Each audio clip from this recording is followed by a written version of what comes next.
keenya sinaa ga'u kabajamtoota hordoftoota keenya. Jiini keessa jiru fulbaana ganna dukkana dabarree fuullee ifa birraatti baanee jirra.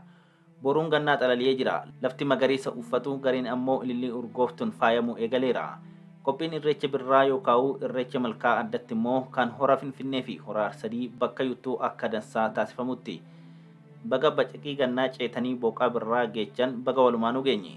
Hordoftoota keenya jaalatamoo yoo ifata birraa kanatti aansuun odeessaa fi xiinxala keenya har'aa kana keessatti kaaba Oromiyaa kan naannoo Amaaratti godina addaa Oromiyaa jedhamuun beekamu kutaa Wallootti qaamoleen nageenyaa mootummaa Bilxiginnaa ilmaan Oromoo ukkaamsanii hidhaa jiraachuu jiraattonni himan.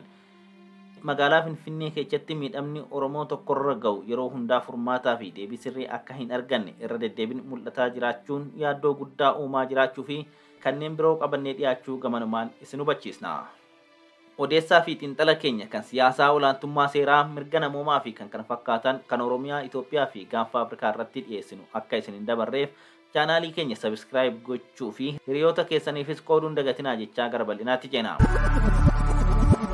Kaaba Oromiyaa yookaan godina addaa Oromiyaa naannoo Amaaraa Wallootti qaamoleen nageenyaa mootummaa Bilxiginnaa ilmaan Oromoo ukkaamsanii hidhaa jiraachuu jiraattonni himan.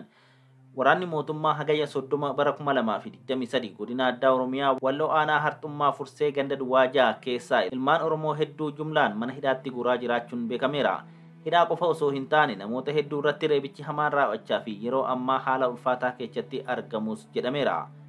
Obbo Ahimad Gurree, Obbo Alii Ahamoo, Obbo Muusaa Ahimad, Aadde Aminaa Hasuu, Obbo Muusaa Adamii fi Obbo Muhammad Hasan namoota balleechaa malee aanaa Harxummaa Furseetti ukkaanfamanii qabamuun yeroo ammaa mana hidhaa Caffaa Roobit keessatti dararamaa jiran ta'uu kan eeran maddeen sababiin reebichaa fi hidhaa jumlaa kanaas maqa balleessii sobaa waraana bilisummaa Oromoo tumsitu jedhuun akka ta'e himan.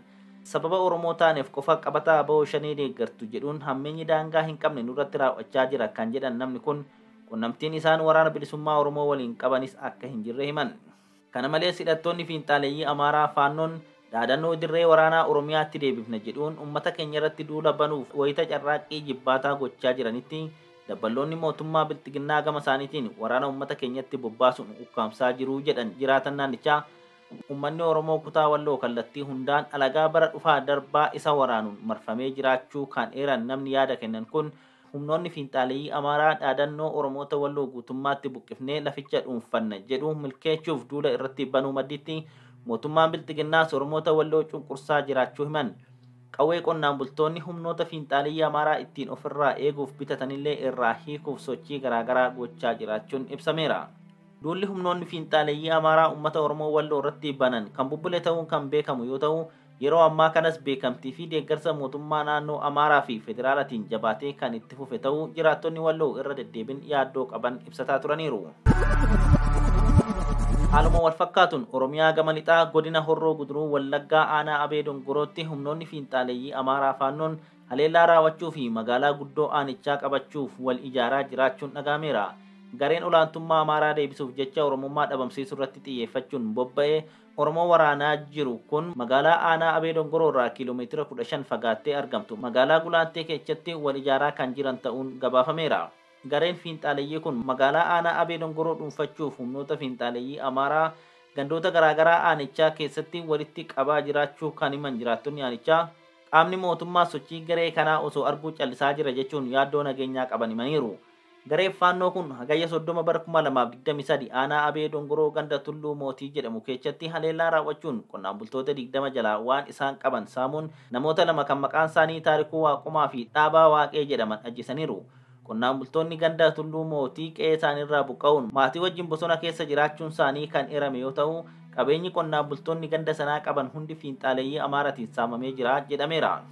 Hawaasni aanaa Abee Dongoroo gandoota garaagaraa keessa jiran wabii nageenyaa mootummaas ta'ee meeshaalee waraanaa ittiin of eegan akka hin qabne kan himan yoo ta'u faallaa kanaatiin immoo humnoonni fiinxaaleeyyii Amaaraa faannoo jedhaman meeshaalee waraanaa gurguddaa fi loojistikiin deeggarame aanaa Abee Dongoroo keessa buufatanii jiraachuun himameera.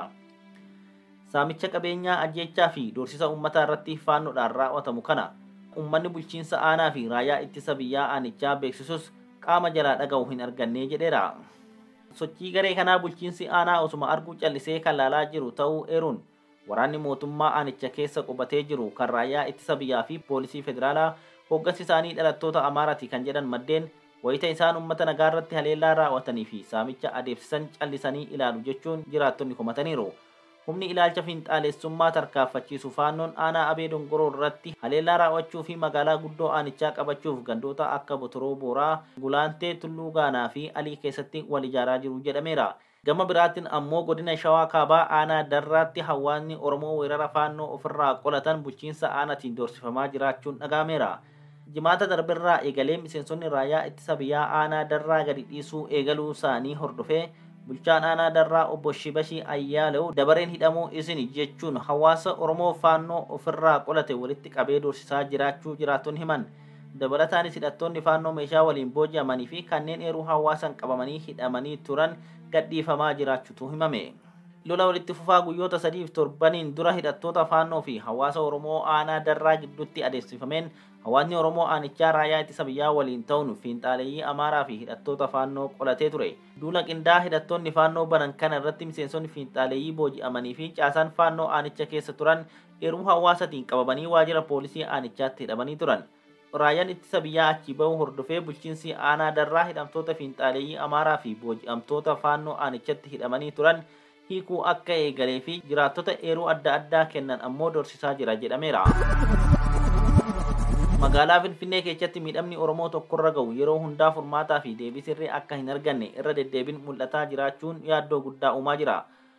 Namoonni sababa Oromummaa isaanii qofaaf alagaa fi namoota faayidaaf mootummaa biyya bulchaa jiru jala seenaniin miidhamaa jiraachuun yeroorraa yerootti dabalaa jira. Tibbana artist Lijiyared haasaa miira keessa galuun fuula miidiyaa irratti qoodee achii booda moo yaada isaatti gaabuun ifama gaafachuun kan yaadatamudha.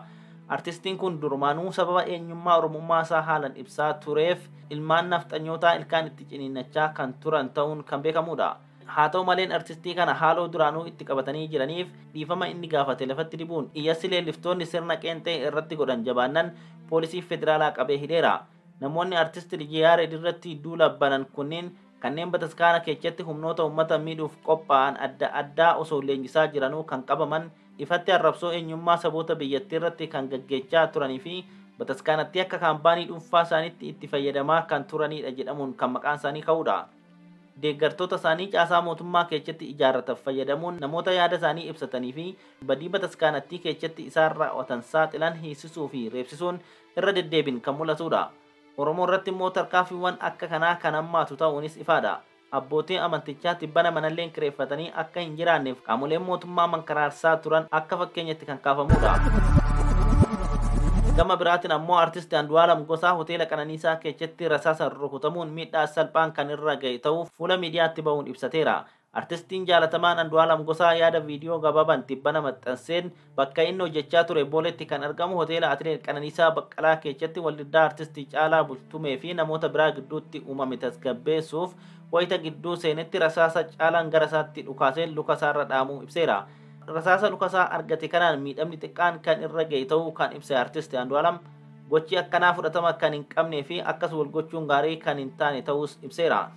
Gama biraatiin obboleessi weellisaa Caalaa Bultumee yaada artist Andu'aalam kenne irratti komii akka qabu namni Caalaan miidheera jedhame kan biraan kan Andu'aalam jechaa jiru eenyu akka ta'e eessa akka jiru ibsuu dhabuun komii akka itti uume fuula sabaa himaatiin ibsachuu dhageenyeerra.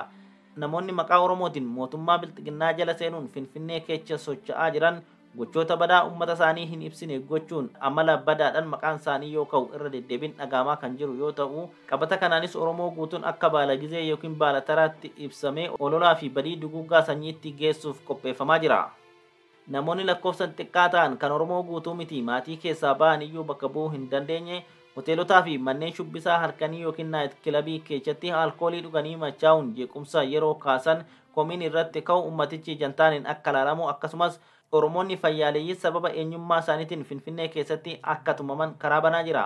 Amaloonni akkanaa maqaa sabaa fi maquma mootummaa biyya bulchuufillee gaarii waan hin taaneef namoonni amala badaa akkasii qaban waan godhaa jiranirraa akka dhaabbataniif dhaamamaa jira. Egaa kabajamtoota hordoftoota keenya aagaa nagaa isinii hawaasa sagantaa keenya har'aa kanumaan goolabna.